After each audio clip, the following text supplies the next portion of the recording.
यूँ तो हम अपनी पूरी जिंदगी में कई बार बीमार पड़ते हैं और उस बीमार पड़ने की वजह से हम कई बार डॉक्टर्स के पास जाते हैं, कई बार अस्पताल जाते हैं, कई सारे ट्रीटमेंट लेते हैं, कई सारे जांच करवाते हैं और कई सारी दवाइयाँ खाते हैं। और ये सारा का सारा प्रोसेस, ये सारा का सारा ट्रीटमेंट ज्यादातर होता है एलोपैथिक। तो आज की हमारी इस वीडियो का सवाल ही यही है कि हमारा एलोपैथिक की तरफ इतना ज्यादा झुकाव क्यों है और क्या एलोपैथिक ही एकमात्र इलाज का तरीका है? अगर ऐसा नहीं है तो फिर हमें ऐसा लगता क्यों है? और क्या ऐसी बातें हैं जिसे हम हमेशा नजरअंदाज करते हैं? तो हेलो दोस्तों, कैसे हैं आप लोग? और चलिए फिर इस वीडियो को जल्दी से शुरू करते हैं।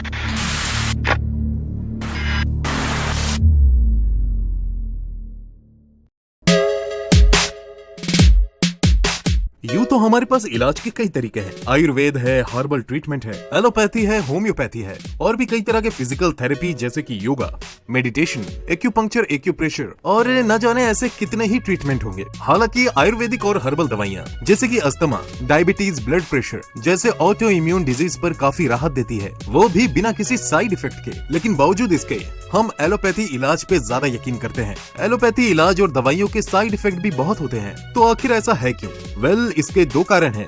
एक तो जागरूकता की कमी और दूसरा वक्त और कई बार तो हमारे इग्नोरेंस। अगर केवल मैं जागरूकता की बात करूं तो आज भी हमारे लोगों को इस बात का अंदाजा नहीं है कि किन किन परिस्थितियों में हमें दवाइयों का सेवन करना चाहिए, उसके क्या नियमित तरीके हैं और दवाइयों से होने वाले नुकसान क्या क्या होते हैं। एलोपैथी के मुकाबले किसी और ट्रीटमेंट में वक्त बहुत लगता है और पेशेंट दर्द और तकलीफ से जूझ रहा होता है। और दूसरा, अगर मैं पेन किलर्स की बात करूं तो अगर पेशेंट बहुत ज्यादा दर्द में है, तकलीफ में है और वो पेन किलर्स ले लेता है तो महज 1-2 घंटे में उसे काफी राहत मिलता है अगले कई घंटों के लिए। और यहीं पर एलोपैथी जीत जाता है, क्योंकि दुनिया में ऐसे प्रचारित कोई ट्रीटमेंट नहीं है जिसमें इतना जल्दी इलाज मिलता हो। और यही कारण है कि हमारा एलोपैथी की तरफ झुकाव बहुत है, बावजूद इस बात के कि पेन किलर्स हमारे किडनी को डैमेज करती है। और फिर यहाँ पर आता है हमारा इग्नोरेंस। हमें उस दर्द से, उस तकलीफ से इतना जल्दी निजात चाहिए था कि हमने उसके बुरे नतीजों को सरासर नकार दिया, इग्नोर कर दिया। और यहीं पर हमारा इग्नोरेंस बाकी सभी इलाज के तरीकों को नकार देता है, चाहे वो आयुर्वेदिक हो, हर्बल हो या होम्योपैथी या फिर कोई और घरेलू नुस्खा या फिर कोई और तरीका। और इसी वजह से हमारा झुकाव, हमारा भरोसा एलोपैथी पे बना रहता है। और ये बात भी बिल्कुल 100% सच है कि दुनिया में ऐसे कई सारे गंभीर और भयानक बीमारियां हैं जिसका इलाज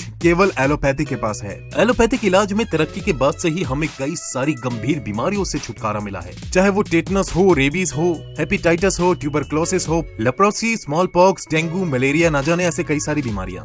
आज से काफी साल पहले एक वक्त था जब हमारी उम्र काफी कम हुआ करती थी। ज्यादातर लोग तो बीमारी के चपेट में आकर के बहुत कम उम्र में मर जाते थे। लेकिन एक अभी का वक्त है जहाँ पर मजबूत इलाज और दवाइयों की वजह से, मेडिकल साइंस में हुई तरक्की की वजह से हम काफी लंबे वक्त तक जिंदा रह सकते हैं।